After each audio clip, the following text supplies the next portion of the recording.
Waiting हॉलमध्ये बसलेल्या आयुषची नजर समोरून येणाऱ्या एका महिलेवर पडली. ती येताच गार्डने तिला नमस्कार केला आणि तिच्यासाठी दरवाजा उघडला. तिला बघून आयुष जागेवरच थबकला. आपली ओळख पटवण्यासाठी तो तिच्या जवळ गेला आणि आश्चर्याने म्हणाला, तू इथे? खरं तर आयुषला त्याच्या मुलाचं ॲडमिशन एका खाजगी शाळेत करायचं होतं. आपल्या पत्नीसोबत तिथे गेल्यावर त्याला कळलं की ॲडमिशनसाठी मुलाला आधी एक परीक्षा द्यावी लागेल. मुलगा परीक्षेत पास झाला तरच ॲडमिशन मिळेल, नाहीतर नकार दिला जाईल.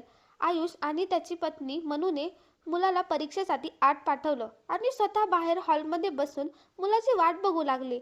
जेव्हा आयुषची नजर समोरून येणाऱ्या त्या महिलेवर पडली तेव्हा तो तिच्या जवळ गेला आणि चकित होऊन विचारू लागला, तू इथे कशी काय? पण ती काहीच न बोलता सरळ प्रिन्सिपलच्या केबिनमध्ये निघून गेली. तिला आता जाताना बघून तो विचार करू लागला की ही तर खूप गरीब कुटुंबातील होती. मग इतक्या मोठ्या पदावर कशी काय पोहोचली? मला काही ओळखायला चूक तर झाली नाहीये ना? आयुषने तिथे असलेल्या एका माणसाला विचारलं, या कोण होत्या? तेव्हा त्याने सांगितलं, ह्या आमच्या शाळेच्या प्रिन्सिपल आहेत. हे ऐकून आयुषच्या पायाखालची जमीनच सरकली. जणू आभाळ कोसळल्यासारखं त्याला झालं. तो विचार करू लागला, ज्यावेळी मी हिला लाथ मारून घराबाहेर काढलं होतं तेव्हा ही आज इथपर्यंत कशी काय पोचली? आयुष खूप गोंधळून गेला आणि आता काय करावं याचा विचार करू लागला. कारण इथे तर मुलाचं ॲडमिशन करायचंच होतं. त्याच्या पत्नीने विचारलं, असे का घाबरलात? प्रिन्सिपलला बघून एवढ्या रागात का दिसताय? तितक्यात शिपायाने आयुषला ऑफिसमध्ये जायला सांगितलं. तिकडे प्रिन्सिपल आपल्या केबिनमध्ये बसून जुन्या आठवणीत हरवली होती. आयुष आणि त्याची पत्नी आत येताच ती म्हणाली, ओळखलत ना? हे ऐकताच आयुष इकडे तिकडे बघू लागला. त्याची पत्नी आश्चर्याने त्याच्याकडे बघू लागली. शालिनीने पुन्हा विचारलं, ही तुझी पत्नी आहे ना? हिला माझ्याबद्दल काहीच सांगितलं नाहीस का? हे ऐकून आयुषच्या चेहऱ्यावरचा रंगच उडाला. त्याची पत्नी मनूने विचारलं, सांगा आयुष, हे सगळं काय आहे? या मॅडम असं का म्हणतायत? पण आयुष काही बोलण्याच्या मनस्थितीत नव्हता. त्याने आपल्या पत्नीचा हात धरला आणि तिला बाहेर नेऊ लागला. तेव्हा मागून शालिनी म्हणाली, सांग ना आयुष हिला की मी कधी काळी तुझी पत्नी होते. मनूने आपला हात झटकला आणि म्हणाली, थांब आयुष, तू मला असा ओढत कुठे नेतोयस? मला आत्ताच्या आत्ता सत्य जाणून घ्यायचंय. तुझी पत्नी तर मी आहे ना? मग या कोण आहेत? आयुषने तिला जोरात ओढलं आणि बाहेर घेऊन गेला. मुलगा अजून तिथेच बसलेला होता. त्याला घेतलं आणि कार सुरू करून तो घराकडे निघाला. वाटत तो एवढंच म्हणाला, मनू प्लीज, माझं म्हणणं घरी चालून ऐक, मी तुला सगळं सांगेन. शालिनी केबिनमध्ये बसून भूतकाळात हरवून गेली होती. शालिनी नावाची मुलगी दिल्लीत आपल्या कुटुंबासोबत राहायची. 2 बहिणींमध्ये ती मोठी होती आणि तिचं ग्रॅज्युएशनचं शिक्षण सुरू होतं. तिचे वडील खाजगी नोकरी करायचे. शालिनी मोठी असल्यामुळे आता तिच्यासाठी लग्नाचे प्रस्ताव येऊ लागले होते. असाच एक प्रस्ताव तिच्या वडिलांच्या मित्राने आणला आणि सांगितलं की शालिनीसाठी माझ्याकडे एक खूप चांगलं स्थळ आहे, चांगलं कुटुंब आहे आणि मुलगाही खूप गुणी आहे. त्याचा स्वतःचा व्यवसाय आहे आणि घरही सगळं सोयीसुविधांनी भरलेलं आहे. जर तुमची हरकत नसेल तर मी लग्नाचं बोलायला जाऊ का?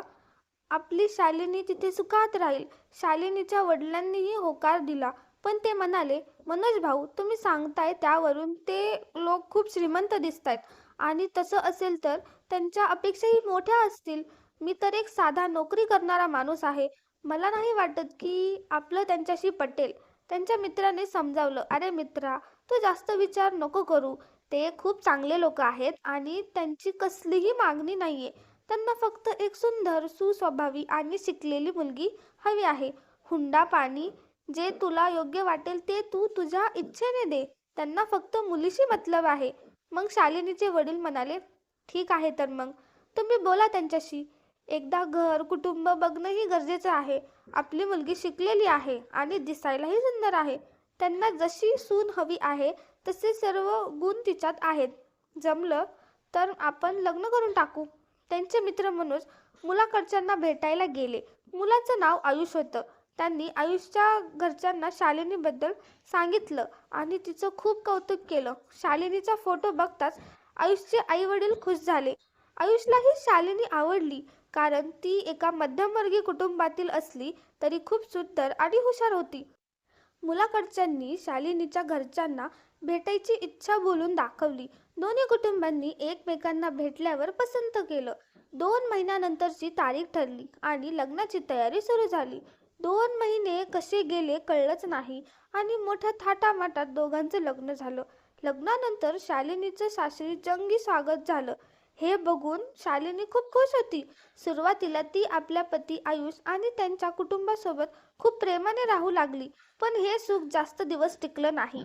तिच्या सासूने नाक मुरडायला सुरुवात केली. शालिनीशी त्यांचं वागणं दिवसेंदिवस उद्धट होत गेलं. लग्नाला फक्त 3 महिने झाले होते आणि सासरच्यांनी तिला नोकरासारखी वागणूक द्यायला सुरुवात केली. रोज सगळ्यांसमोर तिच्या गरीब घराण्याचा अपमान केला जायचा.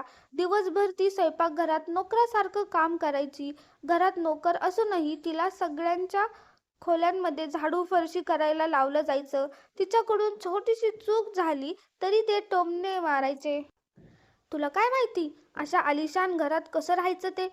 गरिबाच्या घरची आहेस, तुला कोणतं काम नीट येणार आहे का? शालिनीला काहीच समजत नव्हतं की हे सगळं तिच्यासोबत का होतंय. ती या त्रासाला कंटाळली होती. एक दिवस ती आयुषला म्हणाली, आयुष, माझी चूक काय आहे? तुमची आई आणि बहीण माझ्या छोट्याशा चुकीवरून मला दिवसभर खडे बोल सुनवतात. मी सुद्धा माणूस आहे, पण दिवसभर माझ्याकडून नोकरासारखं काम करून घेतलं जातं. या घरात मला काही मान सन्मान आहे की नाही? आयुषने तिला समजावून घेण्याऐवजी उलट ओरडायला सुरुवात केली. तो म्हणाला, अगं, तू तर एका साध्या तुटक्या फुटक्या घरात राहायचीस. उपकार मान की आम्ही तुला इथे जागा दिली. इतकं मोठं घर तू स्वप्नातही बघितलं नसेल. तुला कोणतंच काम धड येत नाही, तर यात माझ्या घरच्यांची काय चूक? थोडा हुंडा तरी घेऊन यायचं होतं, म्हणजे सगळ्यांची तोंडं बंद राहिली असती. आता काही आणलं नाहीयेस तर इथली सगळी कामं मुकाट्याने शिक आणि गुपचूप करत राहा. जे काही बोलतील ते ऐकून घे आणि आपल्या कामावर लक्ष दे. तितक्यात तिथे सासू आली आणि म्हणाली, ओ, तर माझी तक्रार सुरू आहे का? अरे, हिने आणलंय तरी काय जे एवढी जीभ चालवतीये? उपकार मान की तुला हुंड्याशिवाय घरात ठेवून घेतलंय, नाहीतर कधीच बाहेर काढलं असतं. चल जा, आता आपलं काम कर. आम्ही काही बोलत नाहीये याचा अर्थ असा नाही की तू फायदा उचलशील, गरीब कुठली. सासूचे हे शब्द शालिनीला एखाद्या शिवीसारखे वाटले. आज या लोकांचा खरा चेहरा पूर्णपणे समोर आला होता. पण ती तरी काय करणार? आपल्या गरीब वडिलांना हे सगळं सांगितलं असतं तर काय झालं असतं कोणास ठाऊक. ते तर तिच्या काळजीतच खचून गेले असते. म्हणून ती गप्प राहिली आणि खोलीत जाऊन रडू लागली. तिला आपला पती आयुषकडून खूप अपेक्षा होत्या. या घरात तो एकच असा होता ज्याच्या जवळ ती मन मोकळं करू शकत होती. पण आयुषचं असं वागणं बघून शालिनीला खूप दुःख झालं. काही दिवस बिचारी हे सगळं सहन करत राहिली. शेवटी आपलं दुःख हलकं करण्यासाठी तिने आपल्या आईला फोन केला आणि सगळं सांगितलं. तेव्हा तिची आई तिला समजावत म्हणाली, पोरी, अजून नवीन आहे ग सगळं. लोक काय म्हणतील? थोडं जुळून घे आणि त्यांना आपलंसं करून घे. अजून तर फक्त 3 महिनेच झालेत. नवीन सासरी सुरुवातीला अशा समस्या सगळ्यांनाच येतात. हळूहळू सगळे तुझ्यावर प्रेम करू लागतील. आणि पोरी, एकदा का बाळ झालं की पती पत्नींमध्ये प्रेम अजून वाढतं. देव करो आणि तुला लवकरच हे सुख मिळो, म्हणजे तू सुद्धा त्यांची लाडकी होशील आणि त्यांच्या कुटुंबात मिसळून जाशील. त्यांनाही तुझी सोबत आवडू लागेल. शालिनी खूप भोळी होती. तिला वाटलं आई बरोबर म्हणतीये. असंच तर होत असतं. आयुष सुद्धा माझ्यावर प्रेम करू लागतील. एवढ्या कमी वेळात एकमेकांना कसं समजून घेणार? काही हरकत नाही. मी सुद्धा जीवापाड मेहनत करेन आणि हळूहळू हे लोक मला स्वीकारतील. सासरच्या लोकांच्या टोमण्यांकडे शालिनी आता दुर्लक्ष करू लागली आणि आपल्या कामावर लक्ष देऊ लागली. कोणाला तक्रारीची संधी मिळू नये म्हणून तिने खूप प्रयत्न केले, पण सासूचा स्वभाव काही बदलला नाही आणि काळ असाच पुढे सरकत राहिला. लग्नाच्या 1 वर्षानंतर शालिनी गरोदर राहिली. हे कळताच तिच्या आनंदाला पारावार उरला नाही.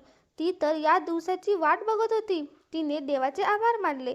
तिला वाटलं की जेव्हा ती ही आनंदाची बातमी घरात सगळ्यांना सांगेल तेव्हा सगळे किती खुश होतील. पण जेव्हा तिने आनंदाने सगळ्यात आधी आयुषला ही बातमी सांगितली तेव्हा आयुष आनंदी होण्याऐवजी भडकलाच.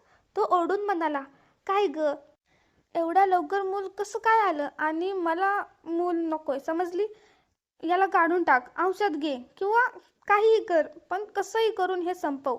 कान उघडून ऐकून घे, मला हे बाळ आत्ता नकोय. शालिनी तिथे जमिनीवर बसली. तिने दिवसभरात कितीतरी स्वप्न सजवली होती. तिला वाटलं होतं की आयुष हे ऐकताच आनंदाने वेडा होईल, तिला मिठीत घेईल. पण सगळं काही तिच्या विचारांच्या उलट झालं होतं. शालिनी थोडा वेळ तशीच बसून राहिली आणि मग रागात उभी राहून म्हणाली, तुम्हाला नसेल पाहिजे, पण मला हे बाळ हवंय. आयुष म्हणाला, खबरदार, जर याला जन्म देण्याबद्दल विचार जरी केलास तर. आयुषच्या या बोलण्यावर शालिनीला खूप राग आला आणि त्या दोघांमधलं बोलणं बंद झालं. शालिनी दिवसभर याच विचारात असायची की या बाळाचं काय करू. जेव्हा तिच्या सासूला हे कळलं तेव्हा ती सुद्धा शालिनीवर गर्भपातासाठी दबाव टाकू लागली. ती रोज म्हणायची की डॉक्टरकडे जाऊन हे बाळ काढून टाक. जेव्हा सासूला वाटलं की शालिनी इतक्या सहजासहजी ऐकणार नाही तेव्हा तिने ज्यूसमध्ये औषध मिसळून तिला दिलं. शालिनीला सासूवर संशय आला, कारण तिची सासू ज्यूस तर लांबची गोष्ट, तिला कधी साधं पाणी सुद्धा विचारत नव्हती. सासूने अनेकदा शालिनीला धक्का देण्याचाही प्रयत्न केला, जेणेकरून बाळ आपोआप पाडावं. पण शालिनी सासूच्या या खेळा ओळखून होती, त्यामुळे ती आपली खूप काळजी घेऊ लागली. शालिनीच्या मनातली आई जागी झाली होती आणि तिला कोणत्याही परिस्थितीत या बाळाला जन्म द्यायचा होता. पण आयुषला मात्र हे बाळ अजिबात नको होतं. या सगळ्या कारणांमुळे त्यांच्यात रोज भांडणं होऊ लागली. आयुषने आता शालिनीवर हात उचलायलाही सुरुवात केली होती, पण शालिनी आपल्या निर्णयावर ठाम होती. तिने स्पष्टपणे सांगून टाकलं होतं की ती गर्भपात करणार नाही. आयुषचा राग अनावर होत होता आणि बघता बघता 2 महिने उलटून गेले. आता शालिनीसाठी कोणतेही निर्णय घेणं अशक्य होतं. तिला वाटत होतं की आयुषने कसंही करून तिला समजून घ्यावं, पण आयुषची तशी इच्छाच नव्हती. एका रात्री दोघंही पती पत्नी बेडरूममध्ये झोपले होते. रात्रीचे साधारण 1 वाजला असेल, पण बाळाच्या विचारात शालिनीला झोप येत नव्हती. आयुष गाढ झोपेत होता आणि शालिनी जागीच होती. ती आपल्या होणाऱ्या बाळाबद्दल काय काय विचार करत होती. तितक्यात तिने पाहिलं की इतक्या रात्री आयुषच्या फोनवर सारखे मेसेज येत आहेत. आधी तर तिने दुर्लक्ष केलं, पण नंतर तिला वाटलं की काही महत्त्वाचा मेसेज तर नाही ना. हा विचार करून तिने फोन तपासला आणि मेसेज पाहताच तिचे डोळे विस्फारले गेले. आज तिला आयुषच्या एका नवीन रूपाबद्दल कळलं होतं. खरं तर हे एक असं गुपित होतं जे शालिनीला अशा प्रकारे समजलं. त्या मेसेजवरून कळालं की अनेक मुलींसोबत त्याचं अफेअर सुरू होतं. वेगवेगळ्या नंबरवरून मेसेज आले होते आणि प्रत्येकाचं नाव वेगळं सेव्ह होतं. मेसेज वाचून तो मुलींचा शौकीन असल्याचं स्पष्ट दिसत होतं. शालिनी कधी फोन बघायची तर कधी झोपलेल्या आयुषकडे रागाने बघायची. तिला वाटलं होतं की आता आयुषला उठवून विचारावं की माझ्यामध्ये अशी काय कमी आहे जी पूर्ण करायला तुला इतक्या मुली लागतात. शालिनी रडत रडत एक एक करून सगळी चॅटिंग वाचत होती आणि तिचा राग अनावर होत होता. तिचे अश्रू थांबायचे नावच घेत नव्हते. काही मुलीसोबतच्या चॅटिंगमध्ये तर आयुषने शालिनीला अडाणी म्हटलं होतं. त्याने लिहिलं होतं, माझी बायको एक गावठी आणि अडाणी मुलगी आहे, जी विनाकारण माझ्या गळ्यात बांधली गेली आहे. आयुष फक्त एका नाही तर अनेक मुलींच्या भावनांशी खेळत होता. एका मुलीसोबत तर त्याचे संबंध खूपच जवळचे होते. ते वाचून समजत होतं की आयुष खोटं बोलण्यात किती पटाईत होता. शालिनी रात्रभर रडत राहिली आणि आयुषला याची पुसटशीही कल्पनाही लागली नाही. तिचं मन वारंवार निर्णयावर अडकत होतं. पण सकाळ होताच तिने आयुषला त्या चॅटिंगबद्दल जाब विचारला. ती म्हणाली, आता समजलं माझ्यासारख्या गरीबाला तुमच्या या महालात अन्नाचा अर्थ काय होता. मिस्टर आयुष, तुमच्या खेळाचा पर्दाफाश झाला आहे. हे सगळे मेसेज तुमच्या फोनमध्ये सापडलेत, तेही मुलींसोबतचे. किती जणींसोबत तुम्ही अश्लील गप्पा मारल्या आहेत. आयुषने डोळे वटारून म्हटलं, जास्त बडबड करायची गरज नाहीये, समजलं. तुझी लायकी नाहीये माझ्यावर प्रश्न उचलायची. जा आपलं काम कर आणि जर माझ्या कामात ढवळाढवळ केलीस तर घरातून बाहेर काढून फेकून देईन. शालिनी जोरात ओरडून म्हणाली, मिस्टर आयुष, जास्त शहाणपणाचं नाटक करू नका. मी सगळं काही सहन करू शकते, पण तुम्ही फसवणूक करून बाहेर कोणत्याही मुलीशी संबंध ठेवलात तर ते मी मुळीच सहन करणार नाही. मी तुमची पत्नी आहे, माझा पूर्ण हक्क आहे तुमच्यावर. या सगळ्यांना मी एका झटक्यात बाहेर फेकू शकते. आयुषने तिचे केस पकडले आणि म्हणाला, तू थांब आता. आज मी तुझी जीभच बंद करतो. त्याने तिचे केस ओढले आणि तिच्या चेहऱ्यावर थापडांचा वर्षाव केला. शालिनी ओरडत होती, पण आयुषवर त्याचा तीळ मात्रही परिणाम झाला नाही. आयुषच्या आईने हे पाहिलं तर तिनेही मुलाची पाठराखण केली आणि शालिनीला मारायला सुरुवात केली. शालिनी आपल्या पोटातल्या बाळाचा वाचवण्याचा पुरेपूर प्रयत्न करत होती. अचानक संधीच मिळता ती त्या दोघांच्या तावडीतून सुटली आणि पळत जाऊन खोलीचा दरवाजा बंद केला. शालिनीने लगेच आपल्या आईला फोन लावला आणि रडत रडत सगळी हकीकत सांगितली. ती म्हणाली, आई, मी आता या घरात राहू शकत नाही. प्लीज, आता मला तसं म्हणू नकोस. माझ्या पोटात बाळ आहे आणि मला मारहाण केली जातीये. हे लोक मला नाना प्रकारचे टोमणे मारतात. ते मी सहन करत होते, पण याचं दुसऱ्या मुलींशी असलेले संबंध मी कसे सहन करू? मला अडाणी म्हणून हा इतरांशी संबंध ठेवतो. त्यांनी माझ्याशी लग्न यासाठी केलं होतं की मी गरीब असल्यामुळे गप्प बसेन आणि यांची मनमानी करू देईन. या खेळात यांची आई सुद्धा सामील आहे. मुलींसोबत अनैतिक संबंध ठेवणे आणि त्यांच्यासोबत मजा मस्ती करणं हे मी कधीच सहन करू शकत नाही. मी या घरात आता एक क्षणही थांबणार नाही. आता जर तू मला साथ दिली नाहीस तर मी कुठेतरी उडी मारून जीव देईन. मग या घरात राहणार नाही. तेव्हा शालिनीची आई म्हणाली, पोरी, घाईघाईत घेतलेले निर्णय कधीच बरोबर नसतात. बघ, तुला अजून 2 बहिणी आहेत. असं केलंस तर त्यांच्यासाठी स्थळ कशी येतील? तू असं कर, काही दिवसांसाठी इकडे माहेरी येऊन राहा. शालिनी म्हणाली, आई, अशा 2 अर्थी गप्पा मारू नकोस. तुझ्या मुलीच्या जीवावर बेतले आणि तू अजूनही मलाच समजावतेस. तितक्यात तिच्या वडिलांनी फोन हातातून घेतला आणि म्हणाले, पोरी, काहीही सहन करू नकोस, नाहीतर आयुष्यभर पश्चाताप करावा लागेल. आम्ही तुझ्या सोबत आहोत. निघून ये. या बापाच्या घराचे दरवाजे तुझ्यासाठी कायम उघडे आहेत. इतक्यात आयुषची बहीण झोपून उठली आणि तिने खोलीचा दरवाजा उघडला. सासूने मागून येऊन शालिनीचे केस ओढले आणि म्हणाली, बापाचे कान भरतेस होय? अगं, तुझ्यासारख्या कामचोर पोरीला आम्ही घरात सहन करतोय हेच खूप झालं. आयुषने फोन हिसकावून घेतला आणि म्हणाला, आई, हिचे पंख खूप फुटलेत. आज हिचे पंखच छाटून टाकतो. शालिनीच्या वडिलांनी हे सगळं ऐकलं होतं. त्यांचं हृदय जोरात धडधडू लागलं. त्यांना इतकी भीती वाटली की शालिनीच्या काळजीत त्यांना श्वास घ्यायला त्रास होऊ लागला आणि त्यांना तातडीने रुग्णालयात भरतीही करावं लागलं. अर्ध्या तासात शालिनीचा भाऊ तिला घ्यायला पोचला. शालिनी बॅग भरून त्याच्यासोबत जाऊ लागली. तेव्हा सासू म्हणाली, बरं झालं, घेऊन जा या ओझ्याला. या अडाणी पोरीसोबत आम्हालाही राहायला आवडत नाही. शालिनीने घरी जाण्याऐवजी थेट पोलीस ठाण्यात जाऊन पतीविरुद्ध तक्रार नोंदवली आणि मग ती माहेरी परतली. तिने वडिलांची खूप सेवा केली आणि ते बरे झाले. तिला माहीत होतं की तिच्या काळजीतच वडिलांची तब्येत बिघडली आहे. घरी आल्यावर तिने शांतपणे बसून वडिलांना आयुषच्या सगळ्या काळ्या कर्तृत्वाबद्दल सांगितलं. ती म्हणाली, बाबा, इतकं सगळं होऊनही माझी सासू माझ्या नवऱ्याचीच साथ देते. खरं तर माझा नवरा चारित्र्यहीन आहे. शालिनी गरोदर होती, पण ती आयुषकडे परत गेली नाही. तिने त्यांच्यावर हुंडाबळी, मारहाण आणि परस्त्रीशी संबंध असल्याचा खटला भरला. शालिनीने पोटगीचीही मागणी केली होती, जेणेकरून ती आपल्या बाळाचं भविष्य घडवू शकेल. पण आयुषने न्यायालयात उभं राहून खोटं सांगितलं की त्याच्यात काहीच दोष नाही आणि त्याचा व्यवसायही बंद पडला आहे. त्यामुळे तो इतके पैसे कुठून आणणार? न्यायालयाने त्याला लवकरात लवकर पैसे जमा करायला सांगितले, पण तो टाळाटाळ करत राहिला.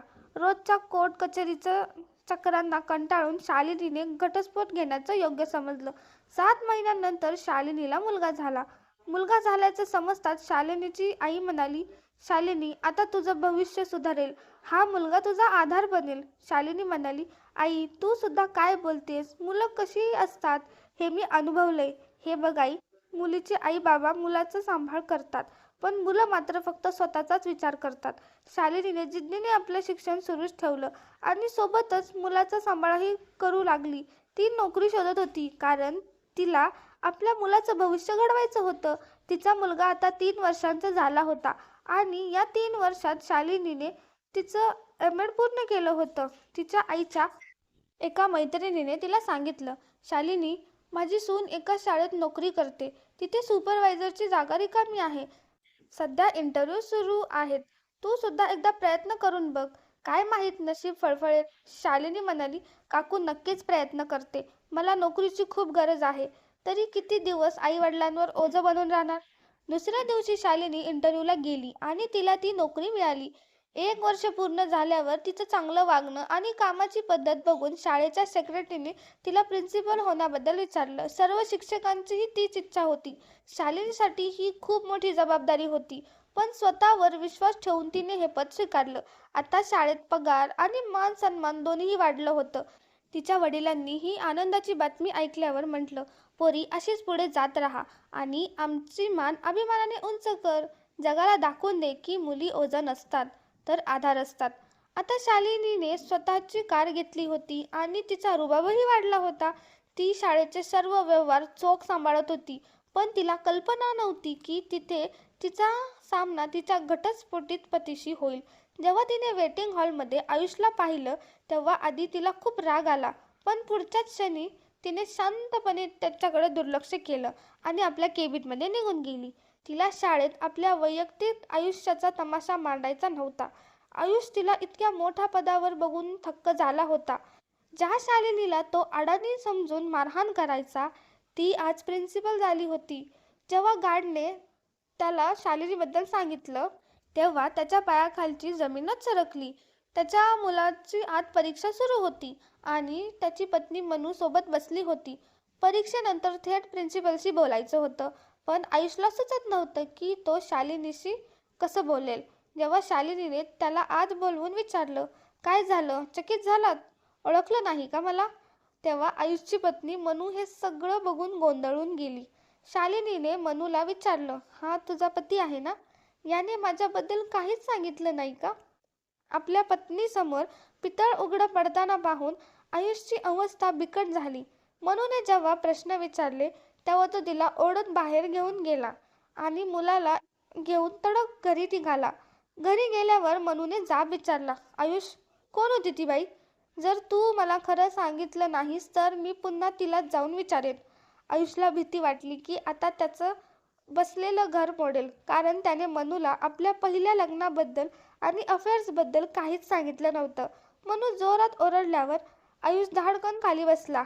शाळेत आयुषचा नंबर रजिस्टर होता म्हणून तिथून एक फोन आला. मनूने फोन उचलला तेव्हा पलीकडून शालिनी म्हणाली, आशा आहे की तुमच्या घरात भांडण सुरू नसेल.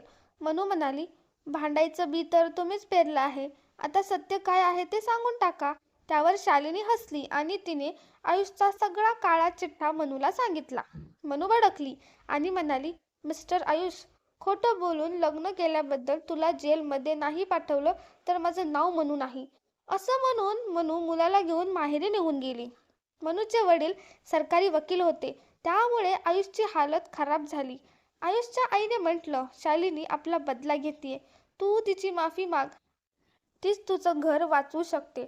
आयुषने रडत रडत शालिनीला फोन केला. शालिनी, मला माफ कर. तुझ्या अचानक येण्याने माझं घर तुटलंय. मनू मला जेलमध्ये सडण्याची धमकी देऊन गेली आहे. प्लीज माझं घर वाचव. शालिनी हसली आणि म्हणाली, घर तुटण्याचं दुःख आता समजलं का मिस्टर आयुष? जेव्हा मी रडत होते तेव्हा तू काय म्हणाला होतास? हे बाळ पाडून टाक. ते सगळं कसं विसरलात तुम्ही? शालिनीने रागात फोन कापून टाकला. 3 दिवसांनी आयुषच्या घरची बेल वाजली. तेव्हा समोर मनू आपल्या मुलाला आणि सामानाला घेऊन उभी होती. आयुषने तिला जवळ घेण्याचा प्रयत्न केला, पण तिने त्याला झटकलं आणि म्हणाली, मी तुला माफ केलेलं नाहीये. पण शालिनीने मला खूप समजावलं. तिचं मन खूप मोठं आहे म्हणून मी परत आले. पण तुझ्या खोटेपणासाठी मी तुला कधीच माफ करणार नाही. काही वेळाने आयुषने शालिनीला फोन करून तिचे आभार मानले. आयुषची आई सुद्धा शालिनीची माफी मागू लागली, पण शालिनी गप्प राहिली आणि आपल्या कामात मग्न झाली. तिने स्वतःचा वेगळा रस्ता निवडला होता आणि त्या रस्त्यात आता त्याच्यासाठी कोणतीही जागा नव्हती. नंतर शालिनीसाठी एका मोठ्या व्यावसायिकाचं चांगलं स्थळ आलं आणि त्यांचं लग्न झालं. शालिनीला आता एक सन्मान देणारा आणि सुख देणारा जोडीदार मिळाला होता, ज्याने आयुषच्या कटू आठवणी तिच्या मनातून कायमच्या पुसून टाकल्या होत्या. तर मित्रांनो, तुम्हाला ही कथा कशी वाटली आम्हाला कमेंट करून नक्की सांगा. आणि जर तुम्हाला ही कथा आवडली असेल तर व्हिडिओला लाईक करा, शेअर करा. धन्यवाद.